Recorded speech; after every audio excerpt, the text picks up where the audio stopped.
জি বাংলার একটি চর্চিত ধারাবাহিক হলো ইচ্ছে পুতুল। ধারাবাহিকটি দর্শকদের বেশ পছন্দের। প্রথম দিকে তেমন টিআরপি দিতে না পারলেও এখন বেশ ভালোই টিআরপি দেয় ধারাবাহিকটি। ধারাবাহিকের কাহিনীতেও নয়া মোড় দেখা গেছে। ধারাবাহিকের বর্তমান প্লট অনুযায়ী নীল চায় মেঘ ফিরে আসুক তার জীবনে, কিন্তু মেঘ ঠিক করেছে সে আর ফিরবে না নীলের জীবনে।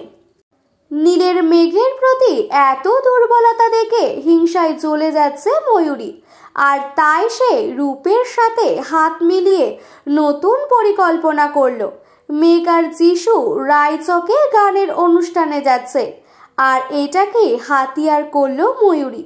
মেঘকে নীলের কাছে ছোট করতে হবে, আর তার জন্য নীলকে পৌঁছাতে হবে রায়চকে।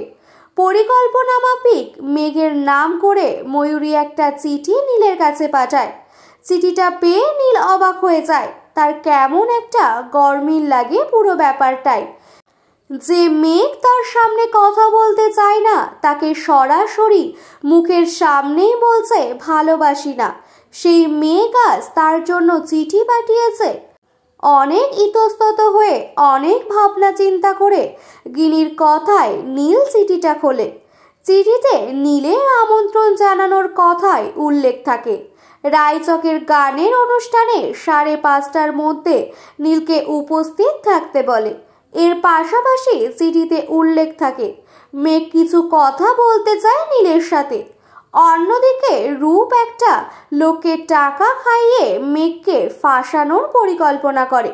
ময়ূরীও যুক্ত এই খেলায়। ময়ূরী তার বাপিকে রাজি করায় মেঘের অনুষ্ঠানে তাকে নিয়ে যাওয়ার জন্য। তার বাবা রাজি হয়ে যায়। বাবা ভাবে আমার বড় মেয়ে বোধহয় সুপথে ফিরছে, কিন্তু সেটা তো নয়, এর পিছনে যে অন্য কারণ রয়েছে। আর সেই ষড়যন্ত্রের এক ঝলক আমরা দেখতে পেয়েছি সাম্প্রতিক প্রকাশ পাওয়া প্রোমোতে। এবার দেখা যাক আগামীতে ঠিক কী হতে চলেছে।